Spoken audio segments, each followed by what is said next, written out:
kickoff in less than 2 hours, which means we'll finally see the guys take the field and finally know whether these starters are actually going to play tonight or not. Head coach Mike Tomlin told us earlier this week that everyone has a chance to play except for the Fantastic Four: Aaron Rodgers, DK Metcalf, Cam Hayward, and TJ Watt. Christine, this was a situation that started private but then became public when neither side could reach an agreement. Now, because of that, Cam Hayward has been sitting out of team activities. TJ Watt did not show up, but his teammates are confident they'll see him soon. Alex, TJ obviously not here. Have you had a chance to talk to him this week, though?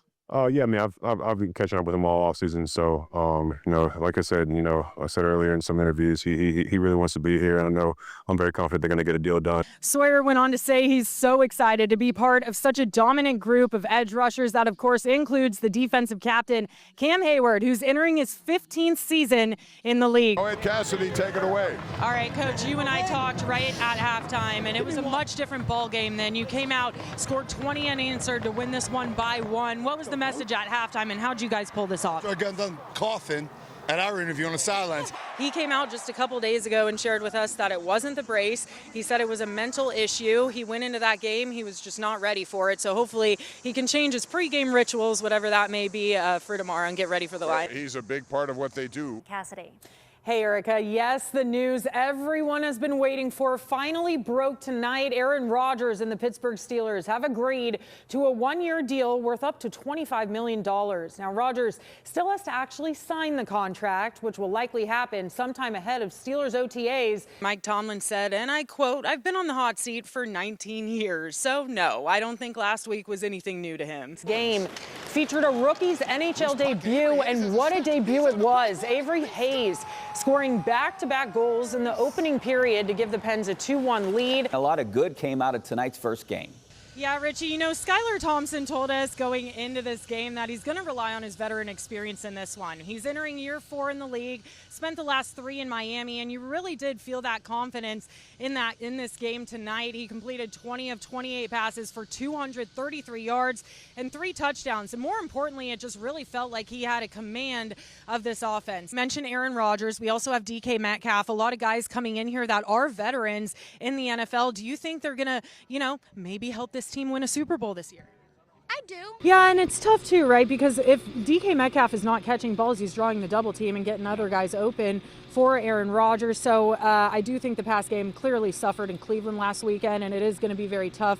I do think they're going to go to the ground a lot more. Kenny Gainwell is probably going to see quite a few more touches, I would imagine. And matter of fact, today he was just voted the team MVP. So he's riding high right now. And the Pens hosting the New York Islanders for their home opener of this 2025 season. Now, this is also the 20th season that the big three, Crosby, Malkin, and Letang, will be playing together. Welcome back. I'm Cassidy Wood, and we are live at St. Vincent College here in Latrobe as the Steelers just wrapped up practice number 3 of training camp. A little bit of a different format out here today. I'm your host tonight, Cassidy Wood, and ladies and gents, I am riding solo tonight on quite possibly the biggest news night we've had in the recent weeks, for sure. The breaking news: Aaron Rodgers is coming back here to Pittsburgh and will be the starting quarterback for the Pittsburgh Steelers this fall. A 7.5-minute scoring drought for Pitt in that first half was met with a 17-0 run for Virginia, and the Panthers were back in a hole that they couldn't climb out of. This has really been the narrative for most of the season. College game day bringing in thousands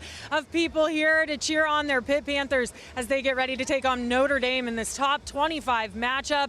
A lot of fans getting here as early as 4 in the morning. Could we see Cam back in a tush push on Monday night against the Texans? I would say it's likely so, as Darnell Washington continues to rehab back from that broken arm. And as Mike Tomlin said, they replaced a big guy with their biggest guy. The Texans currently rank 3rd in the league in forcing turnovers. And on the flip side, the offense doesn't turn the ball over, only 2nd in the league in giveaways. Mason Miller is back home in Pittsburgh for the first time as a major league ball player. A crazy road to get here. The Bethel Park grad went on to play baseball at Waynesburg and was unknowingly battling diabetes. It wasn't until he was 20 years old that he was diagnosed and finally able to get a handle on it. Ken, kind of a startling announcement to hear at the end of June. Still a month away from the start of training camp, but I think Steelers fans can ultimately feel pretty good about this. We all know the will they, won't they saga that transpired over the last few months. Geno, on the other hand, is now battling battling a situation of his own after last night. Malkin slashing Buffalo's Rasmus Dahlin. He got a 5-minute major and a 10-minute misconduct for this. The team is on their 4th string left tackle right now. Dylan Cook got into the game last week, but saw his first NFL start on Monday night against the Dolphins.